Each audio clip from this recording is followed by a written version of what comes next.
Get the latest Impact episodes right now in your inbox each week. Subscribe by entering your email at impactpodcast.com to make sure you never miss an interview. This edition of the Impact Podcast is brought to you by ERI. ERI has a mission to protect people, the planet, and your privacy, and is the largest fully integrated IT and electronics asset disposition provider and cybersecurity-focused hardware destruction company in the United States, and maybe even the world. For more information on how ERI can help your business properly dispose of outdated electronic hardware devices, please visit eridirect.com.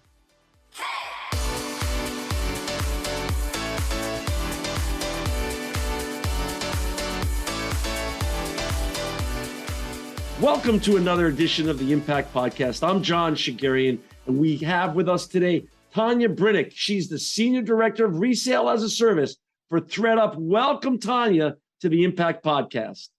Hi, John. Thanks for having me. Hey, listen, Tanya, I know we're not sitting together today. You're in Oakland and I'm in Fresno, but we do have a special shout out to our common friend, Judy Adler, for putting us together to make this show possible. So thank you, Judy, for making this great introduction. I'm so grateful to you and so grateful that we have Tanya, you on the show today. You know, before we get talking about this very important topic of clothes and being repurposed and garment repurposing, can we first hear a little bit from you, Tanya, on your backstory on how you even got here? What was your journey like and where'd you grow up? Yeah, absolutely. Okay, so let's see. Where did I grow up? I actually I grew up in Maryland. I was born in Russia. My parents moved here when I was 5, and we just kind of like transplanted to the US. Grew up in Maryland, started with a very kind of like modest upbringing, I would say, and also just coming from a communist country, like this relationship with shopping has always been really important to me. I remember just like going to a store when we first came and being amazed at all of the things, like all of the different kinds of toothpaste, all the different colors of clothing. And like going to the mall was like a big deal. Every trip to the mall was a big deal growing up. So I think that kind of like informs maybe some of my relationship with consumerism. That's been a thread through my career and my upbringing as well. So I didn't really know what I wanted to do growing up. I knew international relations was important to me, just sort of like the policy aspect of things. I was interested in politics. And so that's what I studied in undergrad. I studied in international relations and had some international experience. And then in my second year of my MA program, which I just kind of like tacked on to my bachelor's, it was a policy-focused master's, and I started kind of trying to understand the impact on environment and energy issues, and started realizing that like when I thought I was going to go into the public sector and work for a nonprofit or work for the US government and make an impact on the environment and energy through that lens, that the private sector was doing things much faster and at kind of a bigger scale than the public sector was. So I went to work for this clean energy startup called Clean Currents in the DC area. And it was the most amazing foundational career experience that I could have ever asked for. And I can go into a lot of that, but basically it just kind of solidified my belief that the private sector was the place to be. Felt very energized by kind of like the pace of the work and kind of the impact that I was having on the company and the industry at the time. And that really like launched me on this path to finding the intersection of impact and business. I love it. So now you're at ThredUp. And how long have you been there? I've been at ThredUp actually only 6 months now. So I joined back in April, and I came from Gap Inc. So that's how I know Judy. Okay. And that also gave you a garment background as well. Yeah, absolutely. So when you were making that decision, go into the why. Why, I'm sure you had a lot of opportunities in front of you and had options and things of that such. Why ThredUp? Yeah, it's a great question. So I would say like, maybe I'll start with why Gap. Like I came to Gap because of its sustainability mission, and that was what I was just like so energized about, and excited to learn about. And I still think Gap is doing such amazing things. I think like for me, ultimately, I was noticing in my own behavior that I was just not feeling great about buying new clothes as much as I love fashion. I love new clothing. And I like personally have tried to shift my behavior to do more secondhand shopping. And so when I knew about ThredUp for a long time, when this kind of opportunity, working with brands in this capacity came across, I was like, wow, this is such an amazing kind of mesh of the things I love, brand, fashion, and sustainability all in one place. And then honestly, what sealed the deal for me was a conversation with our CEO, James Reinert. He was just super transparent with me about the kind of trade-offs that we have to make from a sustainability angle. Like there's not a perfect solution. We're an e-commerce company fundamentally. We're still using plastic to ship packages. So just like the realism with which he took this kind of approach of like, we're trying to make the biggest impact, but we're not, there's no silver bullet. And I think he's a very thoughtful person, and he kind of like sealed the deal for me as why this was the best next step for me. Before you came on, when I was reading about you and about ThredUp, I was so excited about the show because A, I know it's a big problem. We're going to get into that in a second. But B, it's sort of like a full circle for myself because now I started college at NYU in 1980.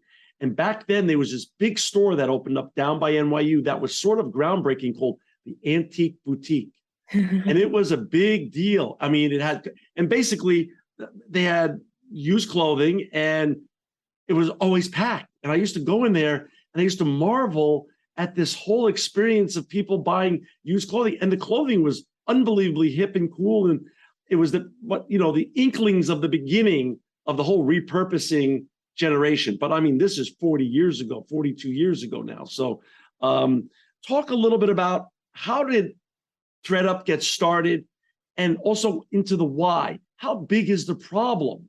I mean, how big is this problem of garment waste and the energy that it takes to make new garments, the water that it takes to make good garments, the human rights, catastrophes that happen that are part of this whole ecosystem. So let's talk about when did it start and what was the mission then and where is it now?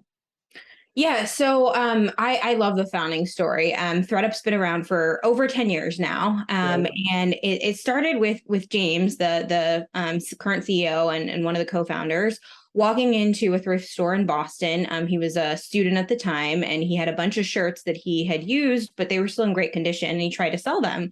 Right. And he was turned away. I don't know, for whatever reason, they didn't meet quality standards, they didn't sell men's items, whatever. And he came away from that experience just being like, there is such a huge, like, I'm not the only person in this experience. I have an unmonetized asset in my closet, and I'm confident that there's others and a huge kind of addressable market here for taking these items that are sitting unused in people's closets, finding an easy way to bring them to the people that could still make use of them. And I think it was even more like less of a sustainability focus in the beginning. It was more just about like, how do we continue using this? And as he started digging into it, like the sustainability aspect and kind of the waste associated with fashion became a bigger piece of it. So the first iteration of the company, I think it was like a clothing swap for moms with kids. And it was a swap model. And then there's been many iterations since, but I think one of the innovations was creating what we call the clean out program, where customers can send in bags of used clothing in whatever condition they want, and we sort through them and sell for them essentially through a managed marketplace. And then the latest iteration, which is kind of the iteration that I'm working on, is working directly with brand partners and helping brands capitalize on kind of this movement and bring this to the forefront of their brand value proposition by offering both branded take back programs or the clean out service that I just mentioned. And then also setting up resale channels where they have a branded shop that they can sell their brand items directly to their customers. And we're going to get into that in a second. For our listeners out there who just joined us, we've got Tanya Brinich with us. She's the Senior Director of Resale as a Service for ThredUp. You can find Tanya and her colleagues and this very important website that's doing great things, www.raas.thredup, THRED up.com. RAAS.thredup.com. Tanya, how big is this problem of clothing, of garment waste, and from an environmental sustainability point of view? Explain the macro problem before we get into these great services that you're offering and the division that you came in to run. Yeah, so every year consumers throw away into the trash 36 billion items of clothing. And I mean that's billion with a B. It's a huge number. Fast fashion is kind of exacerbated this problem. 95% of those items can be reused. They still have life in them. They're not like the ratty gym shorts or whatever that you actually like sometimes have to throw stuff away. They're actually just like, a jean jacket that is oversized when the trend is short. And so there's just a lot of waste. And to your point earlier, that translates into CO2 emissions of producing these items, water, the huge water impact, and just space in our landfills, right? So we're clogging them up when we don't have to. We're clogging them up. So wait a second. So step back for 1 second, because these terms are used a lot. And I hear, remember, I'm almost 60 years old. Fast fashion. What is fast fashion now? He's like, I don't understand. I mean, is it? I've heard this vernacular recently, but I'm not, familiar with it. Yeah, so fast fashion are brands and companies that kind of cater to hyper trend focused assortments and merchandising. And so you can think of like Shein, H&M, some other companies that you might be familiar with, where they're refreshing their assortment. It used to be that like a traditional retailer would refresh their assortment on a seasonal basis, right? So you get like the spring season and you get stuff out. These companies are doing it on a weekly, if not more frequent basis, where there's fresh items posted online into their stores so regularly. And then as part of that, the marketing around that is getting into this hype of like, you have to have this piece, like this is the it piece. And then it's the outfit of the day. It's a daily outfit that's then discarded. And so a lot less emphasis on sort of like quality, timeless wear, and a lot more emphasis on style and kind of fashion and sort of that like the fleeting aspects of it, where you have to have the latest trend in order to be cool. So fast really refers to the amount of turnover, the fast turnover of the clothing now. Yep, exactly. And it's somewhat shocking. That number is such an eye-popping number in terms of amount of garments that are tossed away. When you think, growing up with institutions such as Goodwill and Salvation Army, you thought these places had you thought these garments would have places to go that everybody knew about that were being leveraged, but it doesn't sound like that's the case at all. Yeah, and I mean, I think some people are leveraging them. I think what's challenging there is that, a lot of this is like folks that, they might not live near a Goodwill. They might not have a car. And if you're buying an item a week and you need to clean out your closet, you're trying to do it in the most efficient way possible a lot of times. So just the scale at which this problem has kind of grown just makes some of these more traditional, we're all used to convenience now. It's not super convenient to lug a bunch of stuff to Goodwill to dispose of it. So I think that's one area where ThredUp has tried to solve for, is like making it easier to find a responsible way to recycle and reuse your clothing through our clean out program. So today I go into my closet and I take out a bunch of clothes that I want ThredUp to recycle. Walk us through the process. Yeah. So as a consumer, you can go onto the ThredUp website, and I'm going to talk about it through our brand lens. Perfect. Go on. You do it through your brand lens, and I want to hear exactly what you're doing at ThredUp with the resale as a service also. Yeah, and that's exactly it. So the resale as a service platform offers two components. One is this branded take back program. So that's what we do with Gap. And so let's just take that example. So I have a bunch of stuff that I'm done with in my closet. I put it in a clean out kit, which is either a physical bag that I can get at a Gap store, or I can download a shipping label online through their landing page, put it on one of my old packages, like one of my Amazon boxes, fill it up with up to 30 pounds of used clothing, send it back to ThredUp. We look through it. We have really high quality standards of what we actually accept to sell.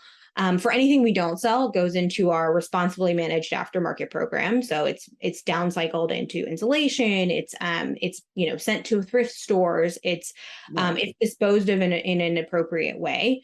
And then of the items that we do sell, we actually will take photographs of those items. We do a quality check, like I said, we itemize them, we do measurements, and then we list them on our marketplace, which has over 35,000 brands to sell.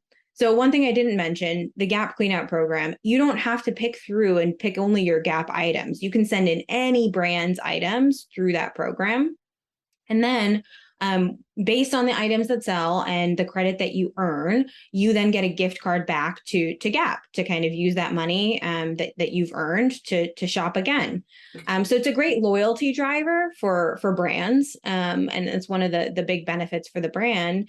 But for the consumer, it's a way to kind of refresh your wardrobe and dispose or kind of find new homes for your clothing items. So it's a win-win for everybody. And the environment, the environment wins, and the world is a nicer, better place, cleaner place to boot. Yeah, exactly. Great. Now I'll talk about the non-consumer side, the business side. Yeah, and so again, what we do sort of on our marketplace is we have a whole list of brands that we have, and just like another marketplace, you can find items based on brand, based on your size, based on other criteria, based on trends. Like it's millions of items that you can shop as a consumer. We also we work with brands that have their own branded resale shops. So an example of that is Madewell. They have a shop called Madewell Forever. It's a really popular shopping destination where they have only Madewell items in different categories featured on their core site. We build the site for the retailer. So one thing I didn't say earlier, ThredUp is like, in addition to being an apparel and a retail and a recycling sustainability company, it's a tech company. Right. Like we've got a lot of tech and automation powering the experience that we manage, as well as what we do for brands. So we build a branded resale shop essentially for a company like Madewell, and then customers can go directly to that and browse the assortment of Madewell secondhand items, in addition to kind of shopping new on the Madewell site. So I'm looking at some of these brands here, though. I mean, you've got Banana Republic, PacSun, Crocs, Adidas, Athletica, Abercrombie and Fitch. I mean, Hollister, some of the best and greatest brands on the planet. Is this list constantly growing? Yes, this list is constantly growing. So I think, right now, about 50% of execs, over half of execs, say resale is a really important part of their strategy in the next 5 years. And it's a strategic priority, along with some of the other buzzwords you're hearing all the time: omni-channel, personalization, loyalty. Like it's right up there with all those priorities. So the list of brands participating in circularity and resale is growing constantly. Our client base has grown tremendously over the last year and is continuing to expand. We've got some upcoming big launches. We just launched Tommy Hilfiger a couple months ago, and we've got some other ones coming in the hopper. And then just generally, like, this space is growing 3 times faster than the core apparel marketplace, and resale is stealing share of closet from some of the other channels that you're familiar with, like the outlet channel or rental or those types of things where they're kind of just flat or trending down.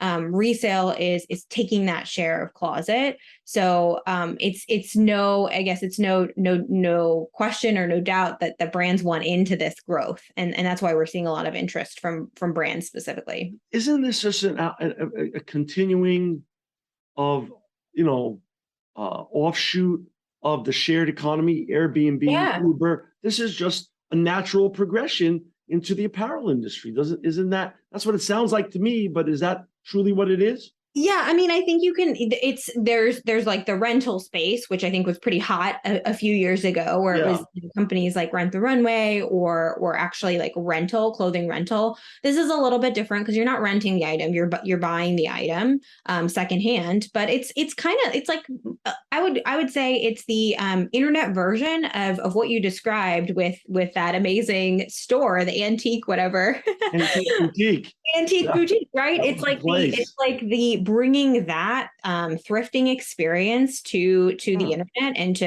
to a broader base of consumers and in the e-commerce space. And you feel good about what you're doing. I mean, you feel good on the donation side and you feel good on the buy side. I mean, there's no one that feels bad in this whole equation. Yeah, absolutely. We've done a lot of consumer surveys about our customers and how they engage with the programs. And I think that positive sentiment, like the positive emotion of feeling good, feeling like you've done something, sort of like being really excited. And as I mentioned to you earlier, like I consumerism and sort of fashion and shopping have always been like really really important and fun. Like they've been like big drivers of fun for me, coming from my background, and I think just coming Right, to America is like this. right, right. And so it's fun to engage with those things, and I think there's a reason why we love it as a society, and this is a way to do it in a way that's more responsible and kind of more sustainable, and the way of the future. Since ESG and circular economy, the shift from the linear to circular economy is undeniable and unstoppable, Tanya. Yep. If I'm the CEO of one of these fashion brands, whether it's Hmm. fast fashion or historical, like Tommy Hilfiger, why wouldn't I be running to the phone to call you? Because I have to live with shareholders, analysts, if I'm publicly traded, board members, and have to answer to our circular economy behavior and ESG. Wouldn't these just be a natural fit for any CEO and that runs a fashion brand today? Yeah, and I mean, I think you're right. I think we're seeing a lot of that. Like, wow, this is inevitable. Like, this is going to happen too. It's either like we leverage it now and we be kind of a first mover in the space, or Right. it happen to us.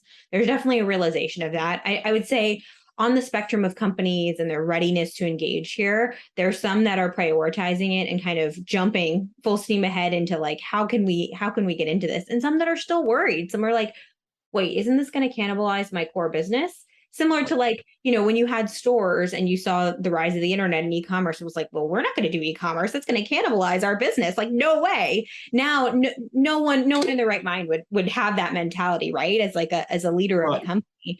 So there's definitely a spectrum. I'd say it's still nascent. It's still a nascent economy, this resale space. But I would say more and more leaders and folks that are kind of looking to trends that are out there are seeing this as inevitable and as kind of the way things are headed, and it's shifting in their minds from being a sustainability play where it might not be like a growth driver, to actually like, this is going to be what drives our business. This is going to be core to making sure we continue to grow. We can't continue to grow in the way we've done in the past, where we just pump out a bunch of new stuff and, throw away whatever doesn't sell in that season.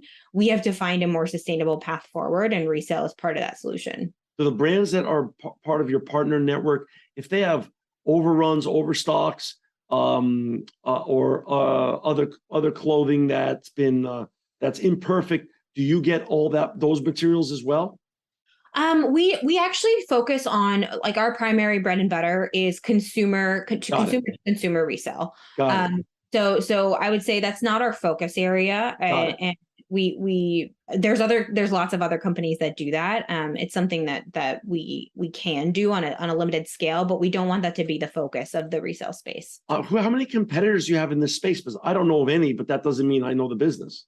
Yeah, it's actually I'd say it's a pretty active marketplace right Okay. now. There's a number of companies operating. There's lots popping up every day. Right. Um, and I'm a little biased, but I will say, like, of the players in this space, we're the only ones that have 10 years of experience Right. and run our own marketplace. So So you're the leading brand right now.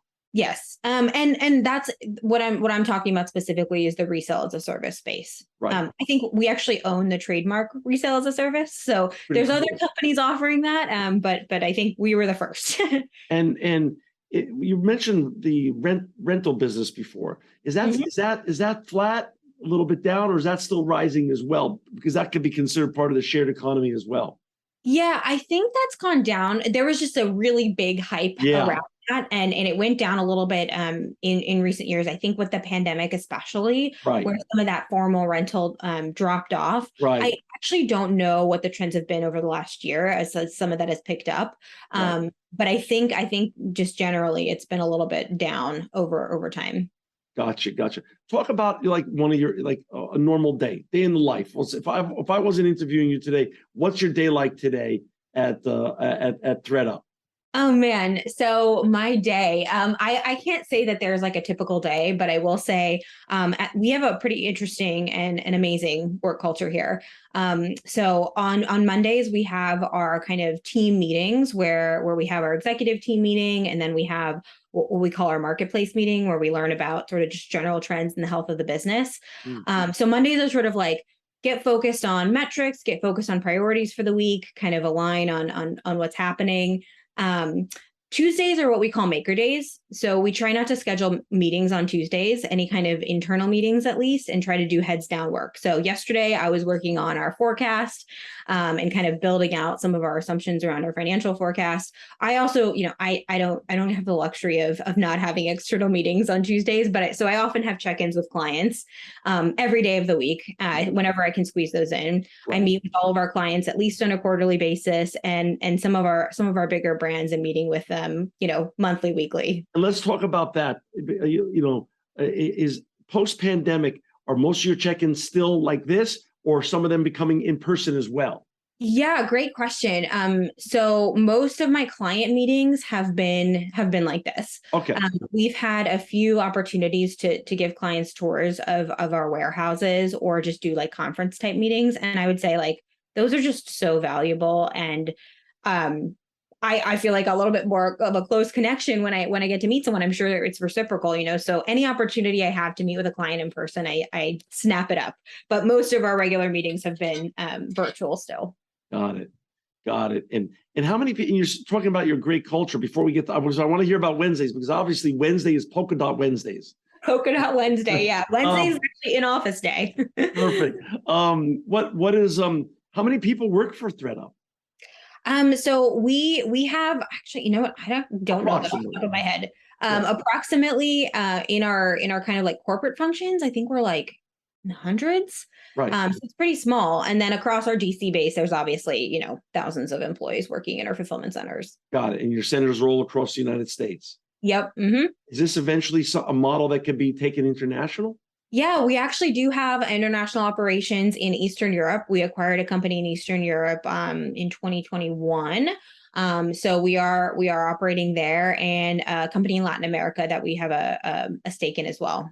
So let's go back to your absolutely. typical day. Besides polka dots, what else happens? Wednesdays, in office Wednesdays, everyone's in the In office Wednesdays, yeah. So that's when I have my team meeting, and that's a fun time. Usually just try to like catch up on client communications in between those meetings, but I try to have all my face-to-face meetings with folks that are located in the Oakland area on Wednesdays, and that's always really fun. Today we had an all hands, so our whole company all hands was today, and then we also usually do some fun like lunches or happy hours on Wednesdays too. And then Thursdays are the end of our week, so we're wrapping up our work, and we have a 4-day work week.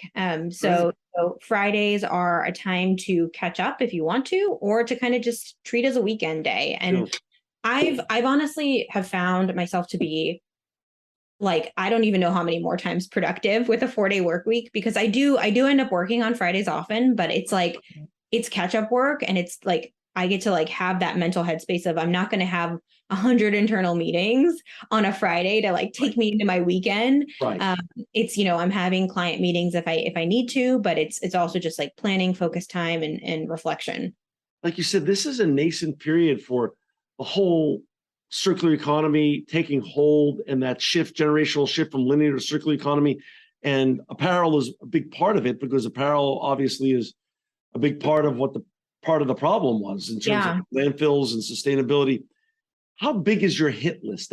You must come into work and you must have a hit list of brands that you want to, to partner with. Oh, yeah. Like pretty wide and big. Yeah, hundreds of thousands. We have a sales team.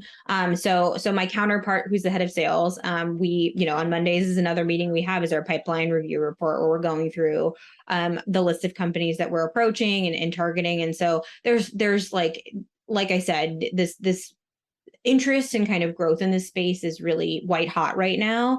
And still, there's still a lot of education to be done. So while people may have heard like you of circularity of the, what does it mean practically to me as a brand? That's a question executives still are really grappling with. Like, even if they're like, yeah, I know what that is. And they're like, wait, but what does it mean? What do I do?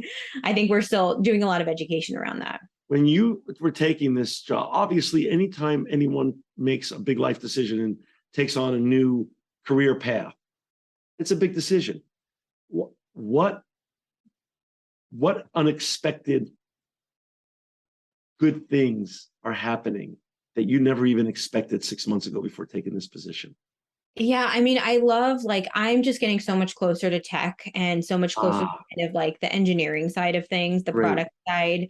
I think that's something that I really value. And I love that kind of intersection of retail and technology. Right. It's even in my prior roles, that was what I was interested in and what I sought out. But at a company like ThredUp, which is more of we're a public company, but we're also, we still have a scrappy startup mentality. And you're just close to things. There's a lot of transparency, there's a lot of communication and a lot of access to decisions that are being made, how things are being done. And, I talk to my engineering counterpart, my product counterpart almost every day. Wow. It's really cool to kind of, and be able to say hey, I just got this feedback from a client, what can we do about it? And people be like, oh, I already did that. I took your feedback and I made this change. It's live. That's mind blowing to me still. Right. And it's a lot of gratification really fast. You don't have to wait to get into a tech queue where, we'll solve that a year from now. Meanwhile, you'll get 10 other client complaints along the way. Yeah, exactly. Yeah. And I think, there's still things that are okay, these are big. We have to prioritize and get them into the tech queue, but small things, people just jump on them and fix them. Talk about the future. You're 6 months in, so you really have, now you're really, you had your rookie stage, and now you're really got your sleeves rolled up, so to speak. What's going to happen in the months and years ahead for ThredUp? What's the vision, and what are you super excited about? Yeah, I think we're talking a lot about our kind of growth plans and what's next. We have a lot of just product, I was just talking about, a lot of product enhancements on the roadmap. So building tools to make these programs easier for brands to manage, more integrated with other brand offerings like their loyalty programs. And just building out other functionality. So letting brands bring this experience into their stores more seamlessly. So I'm really excited about that. I think that's the new features and kind of adjusting the program and growing the program is one thing. And then also just the working with more brands, increasing, the number of partners we have, how we work with them, what we offer them, and how we help them grow. I think that's another. And for me personally, talking to our existing clients and saying, hey, here's where you are. What are your goals? I think you can get to 2x. I get to push them and be what's stopping you from having 1% of your customers, 10% of your customers engage with this? So truly, this is, in terms of, if we were looking at this industry and this opportunity as a baseball game, you're in the top of the second, bottom of the first, top of the third. Where are we? Oh God, I am a terrible sports fan. So I'm at the beginning. We're at the beginning of the baseball game for sure. We're in the first or second inning. I would say for brand led resale, yeah, we're at the beginning. For ThredUp and our expertise in resale in general, we're kind of we're further along, right? We've got 11 years under our belt. We we figured some stuff out. We've tried some business models. We've iterated. So it's a cool combination of like being in sort of this like new business line within the company, and then having the experience of the broader and larger company behind us. So your CEO walks in your office after this interview, and he says to you, "Guess who just called me? Guess what brand just called me? What brand are you hoping rolls off of his tongue? What's your dream brand to get this year?" Brand. Without giving away any secrets. Yeah, I mean, it's hard. We've definitely got some in the hopper. Okay. I don't want to put you on the I don't know if I can answer that one. Okay, no, that's okay. I think my dream brand's in the hopper. Okay, good. But obviously there's a lot going on. That's the fun part. Yeah, I mean, there's definitely a lot going on. This is a no-brainer if I'm the CEO of any apparel brand, big or small. This is the place I want to be. Yeah, I mean, absolutely. Right? Yeah, it's very true. Like, I think I would say the one thing I haven't really hit on for a value proposition for brands is, the one of the things that a lot of brands are struggling with is like how to appeal to a younger consumer and how to be more relevant. And this is where younger consumers are focused. They care about sustainability. Brilliant. They're thinking about the planet in their decisions, and they're already thinking secondhand first. Like they're already thinking, how can I get something thrifted? That's cool. So to any brand that's sort of, maybe trying to increase its relevancy or is already relevant with a younger customer and wants to just like stand behind its values, this really is an important aspect of the play here. That's a brilliant point, because they grew up with Uber. They grew up with Airbnb, very all normalized. The shared economy is normalized to the new buying generation. So I think you're so spot on. It's such an important point. I know we have a couple plugs I want to make. Talk a little bit about the Recommerce 100. Talk a little bit about that, why that's important. Yeah, so the Recommerce 100 is a survey that we've been conducting for I think since the beginning of this year, and we're publishing a list of brand-led resale shops along with the number of items listed, just to kind of bring awareness to how brands are engaging here.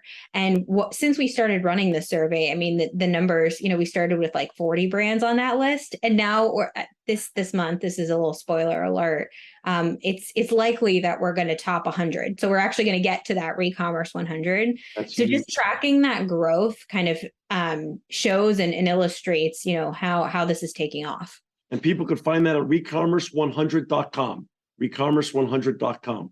Talk a little bit about your annual resale report, why that's important, what's in there, and what people should be looking for if they want to find it and download it. Yeah, I mean, I can't recommend it more as a resource. I actually read the resale report, years before I joined ThredUp. We've been publishing it for 10 years. Wow. This most recent one, which came out in April, is our 10th edition. And what's cool about that is that you can kind of see trends time year over year and kind of how things have evolved.